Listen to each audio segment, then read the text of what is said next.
اعوذ باللہ من الشیطان الرجیم، بسم اللہ الرحمن الرحیم۔ صلیبی جنگوں کے دوران ایک نیا گروہ تاریخ میں سامنے آیا جسے ٹیمپلرز یا نائٹ ٹیمپلرز کہتے ہیں۔ یہ یورپ کے جنگجو عیسائی سردار ہوا کرتے تھے جنہوں نے ناقابل تسخیر مسلمانوں کے خلاف یورپینز کو نہ صرف یہ کہ حوصلہ دیا بلکہ کشت و خون کا ایک ایسا نیا دور شروع کیا جو کہ صدیوں بعد بھی کسی نہ کسی شکل میں جاری ہے، اور ان کے عقائد کے مطابق تب تک جاری رہے گا جب تک کہ عیسائیوں کے حقیقی جناب مسیح علیہ السلام دوبارہ دنیا میں تشریف لا کر باطل قوتوں کو ختم نہیں کر دیتے۔ یہ نائٹ ٹیمپلرز مسلمانوں، یہودیوں کے علاوہ خود سیاہ فام عیسائیوں کو بھی قتل کر دیتے، گویا یہ مذہبی سے کہیں زیادہ ایک نسلی مار کا آرائی کے قائل تھے۔ جو صلیبی جنگیں بڑھتی گئیں، ان نائٹس کی تعداد بھی بڑھتی گئی اور ان عیسائی سرداروں کی جگہ پھر یہودی زوما نے لینی شروع کر دی، اور بعد میں یہ مذہب کا لبادہ کچھ بدل کر انسانی برادری کا کام کرنے کا دعویٰ کرتے سامنے آنے لگے۔ وقت گزرنے کے ساتھ ساتھ یہ گروہ مذہبی سے معاشرتی اور پھر معاشی اجارہ قائم کرتا دنیا پر غیر محسوس انداز میں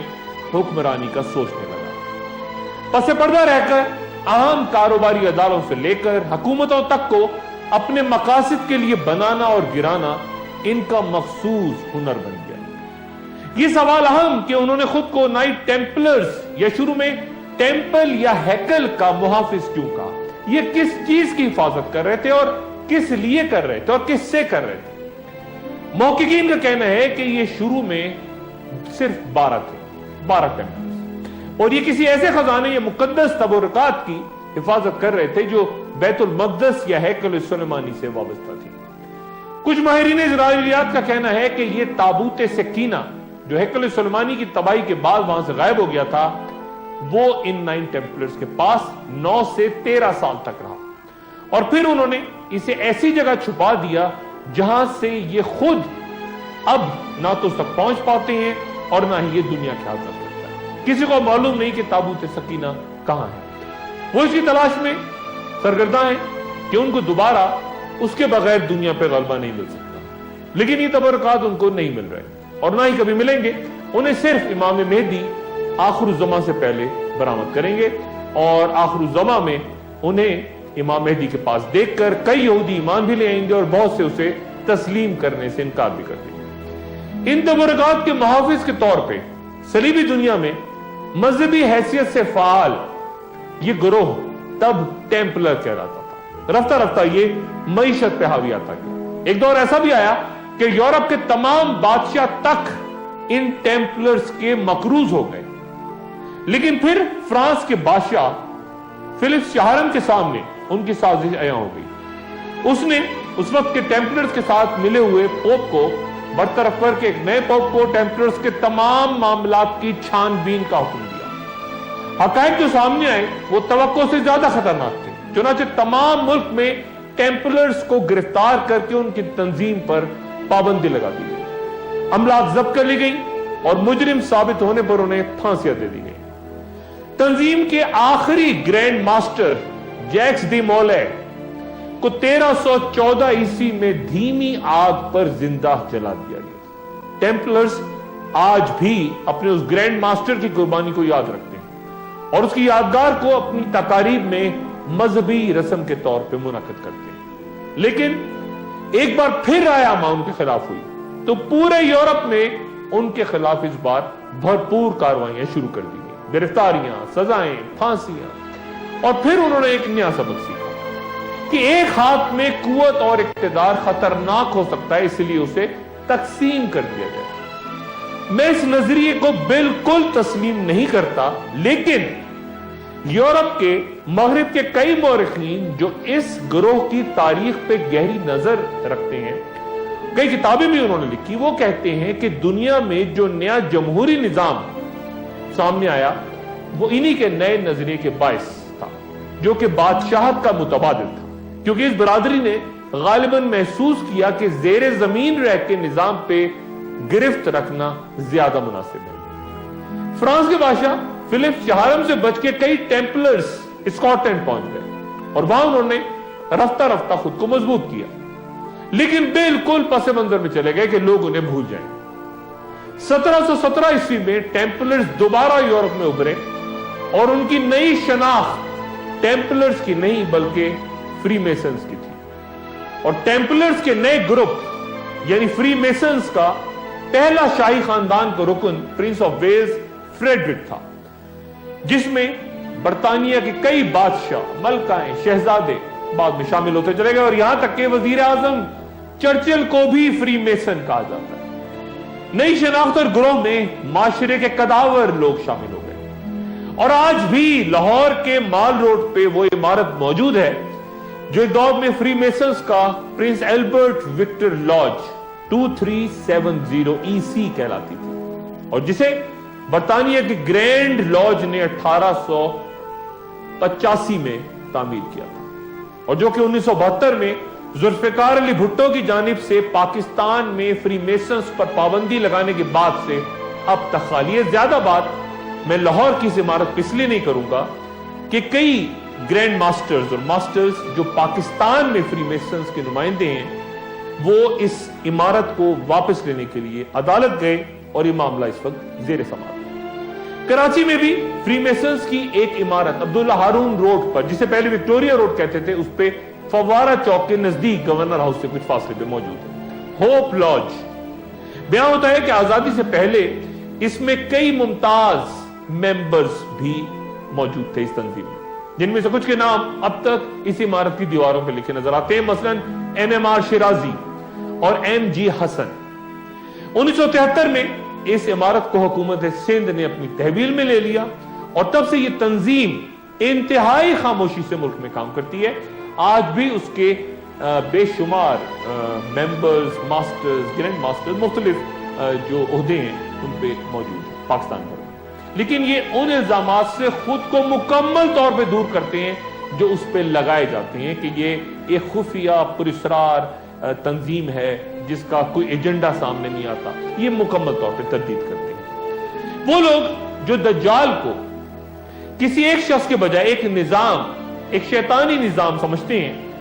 وہ مختلف گروہوں کو، میں یہاں فری میسنز کی بات نہیں کر رہا، مختلف گروہوں کو، خصوصاً بینکاری پہ گرفت رکھتے افراد کو اس کا اہم کردار سمجھتے ہیں۔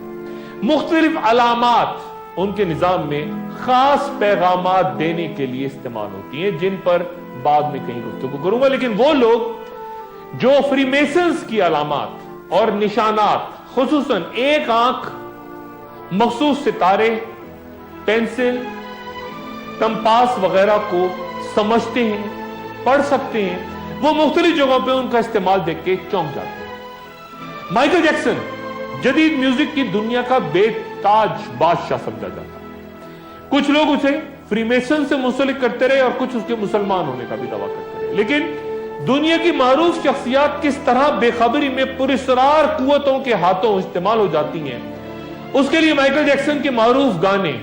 ڈینجرس کو ملاحظہ کیجیے، اور پھر اس کے ایلبم کور کو بغور دیکھیں تو آپ کو اس پہ فری میسنز کی لاتعداد علامات نظر آئیں گی۔ جب یہ تصویر دنیا کے سامنے آئی تو اسے بنانے والے artist, American artist Mark Ryden, اس پہ شدید تنقید شروع ہو گئی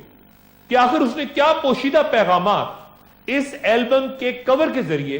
دنیا کو دینے کی کوشش کی۔ اس نے بہت وضاحتیں کی، لیکن یہ بحث جاری رہی، اور بعد میں جب مائیکل جیکسن کی ایک اور album blood on the dance floor کا گانا سوزی گاٹ یور نمبر سامنے آیا تو اس میں سوزی کے کردار پہ بھی ایک نیا تنازع کھڑا ہو گیا۔ یہ سوزی کون ہے اور اس کا تعلق بھی پھر فری میسن سے اس کردار کا بنا دیا گیا۔ اور پھر معروف گلوکارہ میڈونا، ان کا گانا لائک اے پریئر اور اس کے وہ مصرے انتہائی متنازع ہو گئے جن میں وہ کہہ رہی ہیں کہ جب تم میرا نام پکارتے ہو تو یہ مجھے دعا کی طرح لگتا ہے، میں اپنے گھٹنوں کے بل جھک جاتی ہوں اور تمہیں آدھی رات میں اپنے ساتھ لے جانا چاہتی ہوں۔ اس گانے کی اگر بیک ٹریکنگ کریں تو اس میں بھی بعض لوگ کہتے ہیں کہ او ہیئر سیٹن، یعنی اے شیطان ہمیں سنو کے الفاظ بھی سنائی دیتے ہیں، یہ دعویٰ کیا جاتا ہے۔ فری میسنز اور کیا کرتے ہیں اور موجودہ دنیا ان کے لیے کیا غلط اور درست خیالات رکھتی ہے، ایک چھوٹا سا وقفہ اور وقفے کے بعد دوبارہ حاضر ہوتے ہیں۔ خوش آمدید۔ موجودہ دنیا کے حالات پر آخر الزماں کے سلسلے میں بیان کردہ پیش گوئیاں کس طرح اثر انداز ہو رہی ہیں، اور اسے اہل سیاست وہ جو عالمی تناظر پہ ابھرتے منظرناموں پر مغربی دنیا میں بیٹھ کر تمام معاملات پہ نظر رکھتے ہیں، وہ کس طرح دیکھ رہے ہیں۔ میں نے تمام اہم مذہبی کتابوں کے علاوہ کئی ایسی تصانیف سے بھی رجوع کیا جو آخر الزماں اور عصر حاضر کی سیاست کے حوالے سے لکھی گئی ہیں اور انتہائی دلچسپ معلومات اور نقطہ نظر ہمارے سامنے لاتی ہیں۔ مثلاً پیرس کے انسٹیٹیوٹ فار پولیٹیکل اسٹڈیز کے associate professor Jean Pierre Filiu کی معروف تصنیف ایپوکلپس ان اسلام اور یونیورسٹی آف ویلز کے professor of Judaism rabbi Dan Cohn Sherbok, ان کی کتاب the politics of apocalypse, the history and influence of Christian Zionism, اور دولت اسلامیہ یہ داعش سے متعلق واشنگٹن کے بروکنگز انسٹیٹیوٹ سے وابستہ ولیم میکانس کی کتاب The ISIS, Apocalypse, the History, Strategy and the Doomsday Vision of Islamic State، اور دیگر کئی کتابیں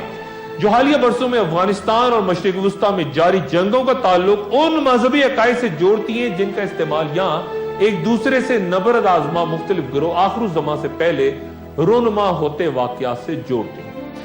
ایک بات جو عجب سی لگتی ہے وہ یہ کہ اس معاملے پہ تینوں فریق یعنی یہودی، عیسائی اور مسلمان ایک ہی مسئلے کو اپنا محور قرار دیتے ہیں، یعنی آمد مسیح،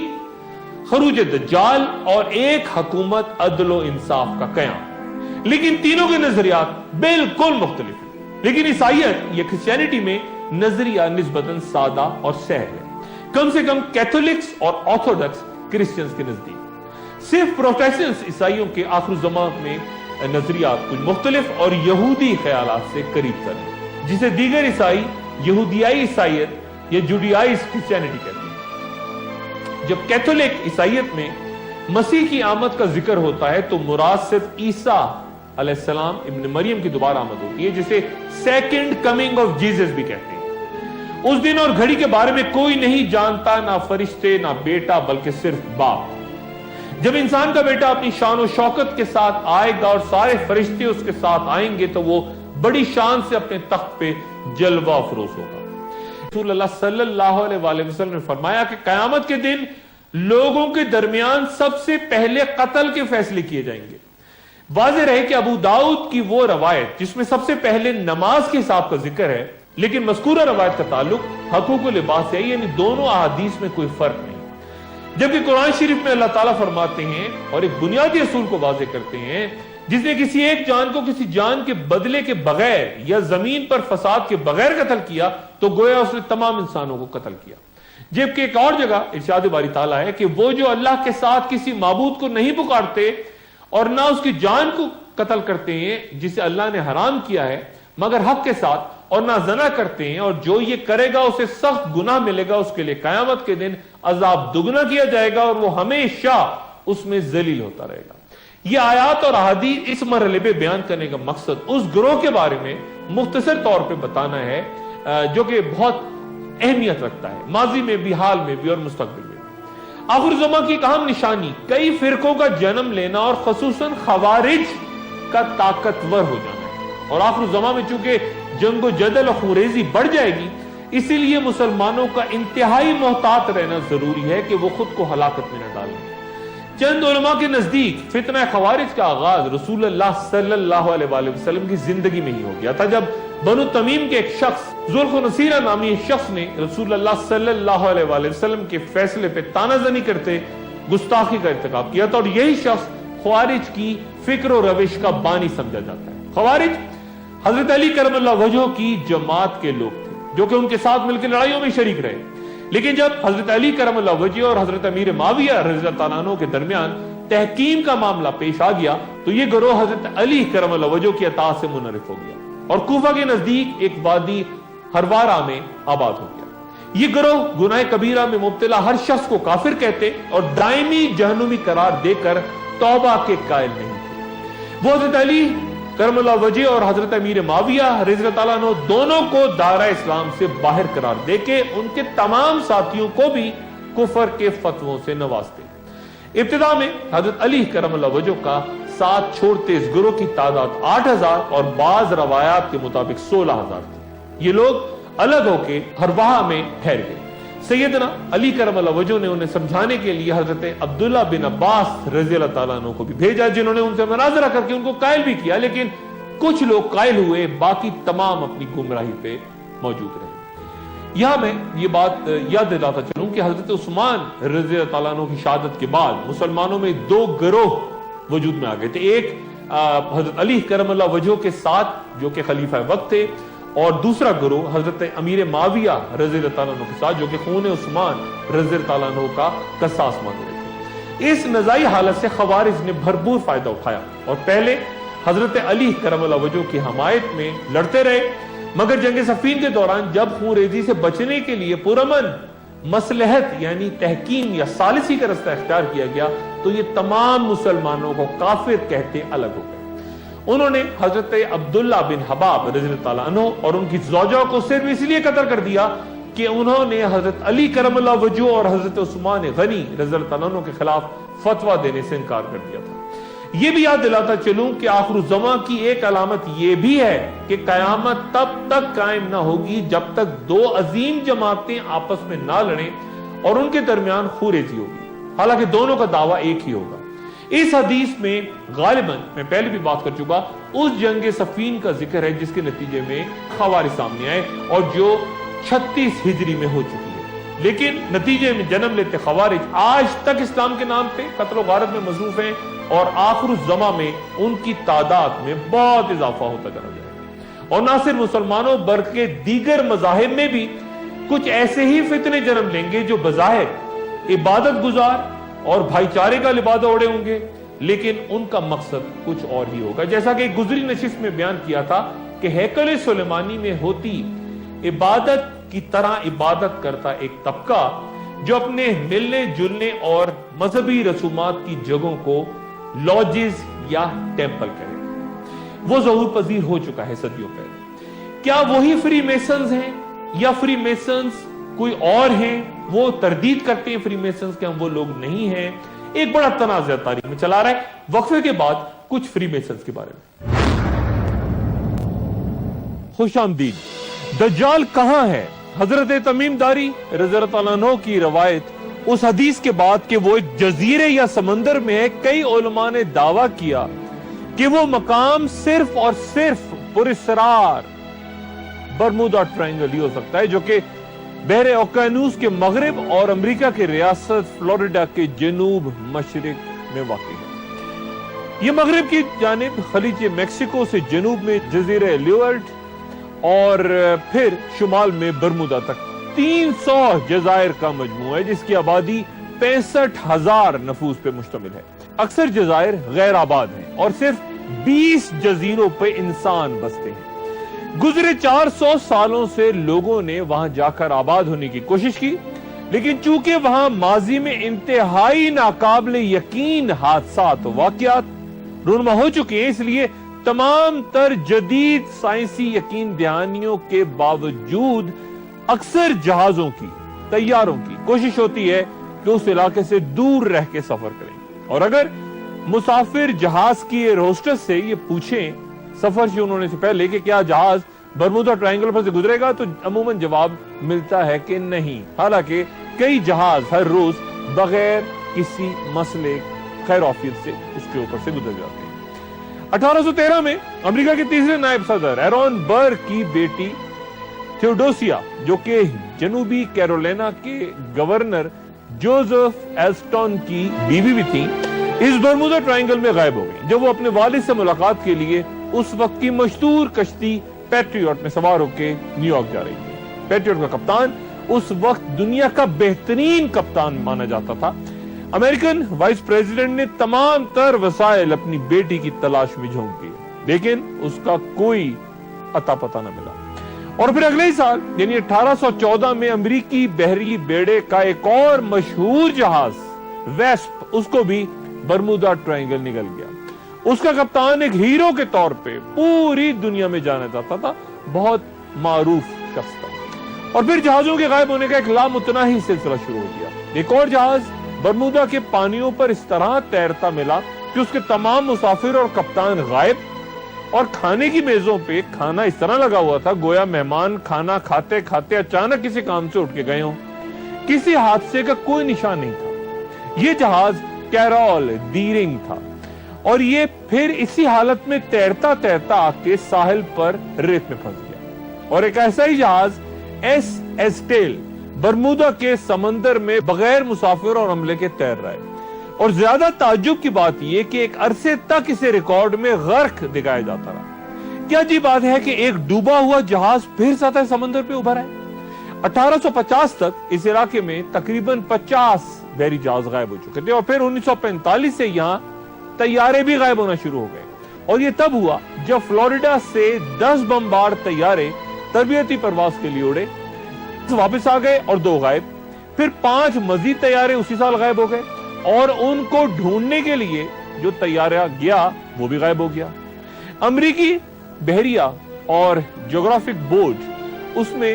برمودا ٹرائنگل کا لفظ موجود نہیں ان کی ڈکشنری میں۔ کئی سائنسداں یہاں غیر معمولی واقعات یا پیرانارمل ایکٹیویٹیز سے مکمل طور پہ انکار کرتے ہیں، اور ان کا کہنا ہے کہ تمام جہازوں اور طیاروں کے ساتھ معاملات بالکل ویسے ہی رہے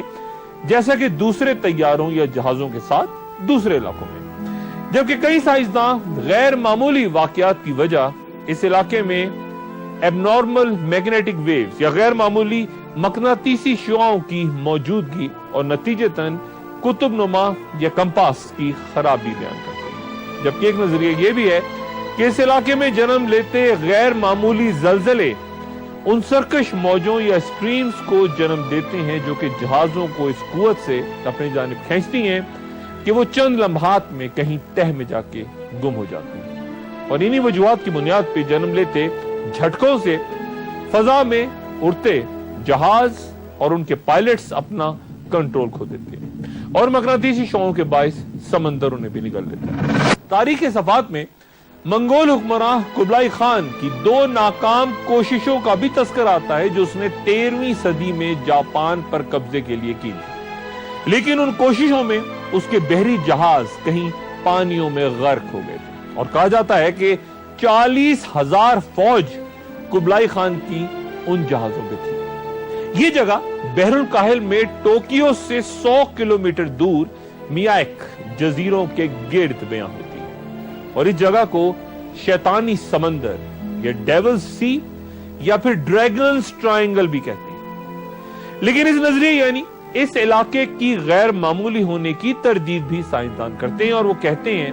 کہ کبھی کوئی بڑا جہاز یا طیارہ یہاں غائب نہیں ہوا، بلکہ چھوٹی چھوٹی کشتیاں مقناطیسی شعاؤں کی وجہ سے ڈوبتی رہتی ہیں۔ لیکن مسئلہ وہی کہ سانحوں کی وجہ اور پھر جوابی دلائل اور پھر نئے نظریات دنیا کے ان 2 بڑے سمندروں یعنی بحر اوقیانوس کے برمودا ٹرائنگل اور بحر الکاہل کے ڈریگنز ٹرائنگل کے بارے میں نہ صرف مافوق الفطرت واقعات ہم روز سنتے ہیں، بلکہ چند لوگوں کے نزدیک ان دونوں جگہوں کا آپس میں بھی ایک نہ سمجھ آنے والا تعلق موجود ہے۔ کوئی ایسا راز جو رحمانی نہیں شیطانی ہے کہ وہاں جہازوں کے قطب نما یا کمپاس کام کرنا چھوڑ دیتے، نہ صرف جہاز ڈوب جاتے ہیں بلکہ ڈوبے جانے والے جہازوں کا دوبارہ تیرنا اس کی کوئی واضح دلیل نہیں دی جا سکتی، اس لیے تحقیق کو ہر بار سازشی نظریے کا نام دے کے روک دیا جاتا ہے۔ حضرت تمیم داری کی حدیث کے مطابق اگر دجال کسی جزیرے میں قید ہے تو اسے کسی بات پر شدید غصہ آئے گا، اور وقت مقررہ پر وہ تمام بندھن توڑ کر تیش کی حالت میں باہر نکلے گا۔ یہ وہ وقت ہوگا جب تمام مسلمان ملک شام میں مسجد اموی میں امام مہدی کے پیچھے اور حضرت عیسیٰ علیہ السلام کے ساتھ نماز کی تیاری کر رہے ہیں، اور تبھی توریت اور انجیل کی روایات کے مطابق غاروں میں سوئے اصحاب کہف بھی جاگ اٹھے اور مسلمانوں کی طرف بڑھتے دجال کے لشکر میں